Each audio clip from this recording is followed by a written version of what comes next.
好，第二款咧想講嘅介紹下呢個課題咧就叫 factorization，中文咧就叫因式分解。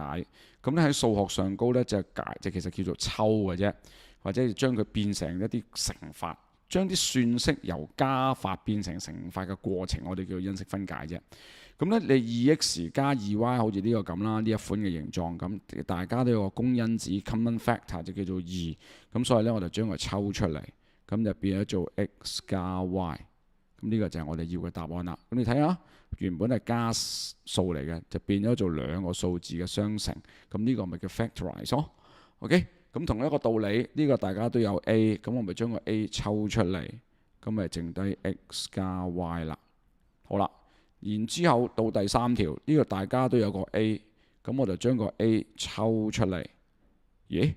呢度個 a成嚿消失咗喎，抽晒喎，咁點算呢？咁我哋要記住我哋嘅口訣嘅，就係抽晒呢就要剩一嘅，抽晒呢我哋寫個一仔落去。咁前面嗰個 a 呢 ax 呢，由於抽咗個 a 出嚟啦，咁啊剩低個 x 喺度。OK， 成個呢三條其實 illustrate 咗一樣嘢，就係你將啲 common factor 抽咗出嚟，你剩低抽剩嘅東西攞個括號載低佢嚇，將啲 common factor 抽出嚟。攞個括號剩低嘅，再低佢，將個 common factor a 抽出嚟，然之後將啲剩低，抽晒我哋要寫個一落去嘅，再低佢。同一個道理，呢度有個 a 二次，呢度有個 a， 咁我哋就抽個 a 出嚟啦。咁咧就攞個括號再低剩餘嘅嘢，呢度咧就有個 a 二次，抽咗個 a 出嚟咧就剩低一個 a。咁呢度咧就有個 ax， 抽咗個 a 出嚟之後就剩低個 x。我哋還原下。a 乘 a 就即係 a 二次 ，a 乘 x 即係 ax， 咁即係我哋冇做錯數啦。好啦，第五條就係即係 grouping factorization， 即係拼項因式分解。2x 加 2y， 我抽個二仔出嚟，咁樣就會係 x 加 y。呢個就會抽個 a 出嚟，呢個就會 x 加 y。你可能會問點解我唔四個一齊抽啊？就係因為四個都冇一個共同嘅因式。局部就有啲，呢度有個二，呢度有個 a， 所以我就唔能夠一次過抽晒佢，只能夠係呢度抽個二，呢度抽個 a 咁樣去。好啦，咁我哋抽完之後呢，我哋就會發現，咦？呢個 x 加 y 成嚿嘢一模一樣喎，我哋可唔可以當佢係 a 咁抽出嚟㗎？答案係可以㗎。咁呢，就係將個 x 加 y 抽出嚟，然之後剩低二加 a。OK， 就係咁。And then呢個就係答案啦，呢度一樣，但係呢度你要留意住喎。頭先呢，如果你明嗰個 grouping factorization， 即係拼項因式分解嗰度呢，你明嘅話呢，其實我哋嘅任務呢係將前面嗰兩個一組，然而後邊嗰兩個都一組，但係然而後邊呢度呢，我哋係要將呢個減號呢，要變成加號嘅喎。寫低先，加 2y 點解啊？因為你負正會得負。如果呢個括號出現咗，我哋需要將佢變正嘅。如果唔係個括號消失咗個時間，負正就要得翻個負，咁先至會合理，否則就會錯啦。咁所以我哋呢度就要留意翻，凡係加個括號，前面有個減號嘅話呢，呢個正負號就要調轉一次。凡係立個括號，前面有個減號嘅話，個正負號就要調轉一次。嗱，呢個好 definite 嘅，好清楚嘅。好，然之後我哋就可以抽啦。呢個就會 x 加 y， 呢度就抽個2出嚟，咁咪 x 加 y。咁當然啦，如果你有高手存在，我呢度抽個-2得唔得？得嘅，一樣嘅啫。咁我哋就會發現，咦，大家都有 x 加 y 喎，冇錯，你係可以將個 x 加 y 就咁抽出嚟，咁就剩低 a 減2，完。好，呢個係頭6條一啲比較初中嘅因式分解。我哋睇翻啲 DSE 會問嘅樣啦。咁呢個就係左手邊嘅咧就係中三會問嘅，右手邊咧就係 DSE 會問嘅樣。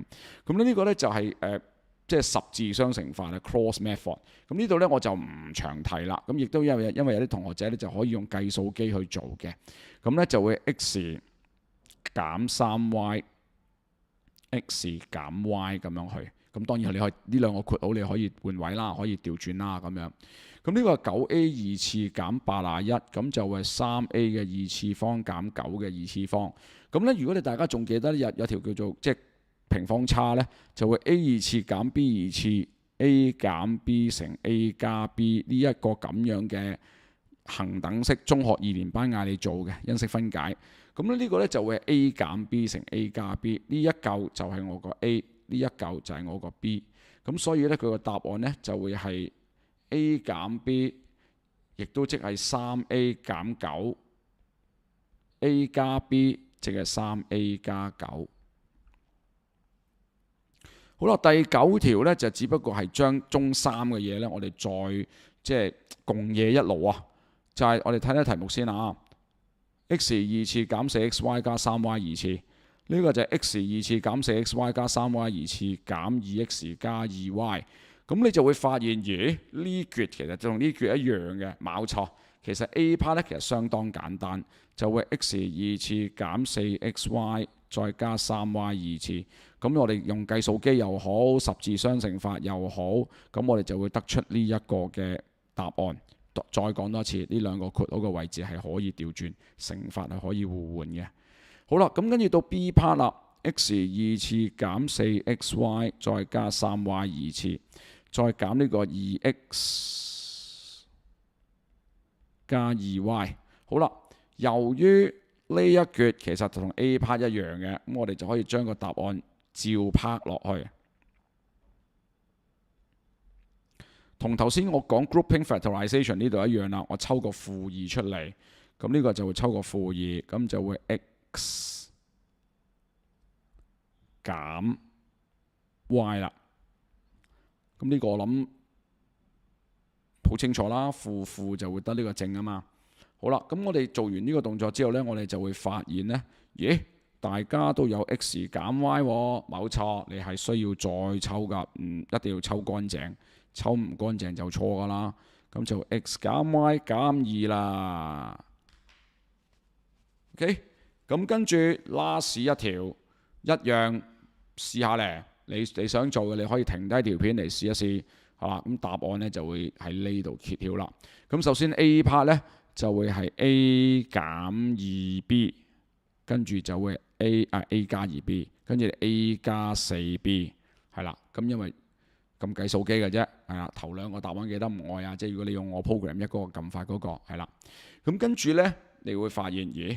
呢個同 A part 一樣嘅喎，冇錯，我就照拍翻 A part 個答案 ，A 加 2B，A 加 4B， 咁跟住然之後減 2A 減 4B， 咁我哋就會發現，耶！呢度可以再照抽個負2出嚟啊！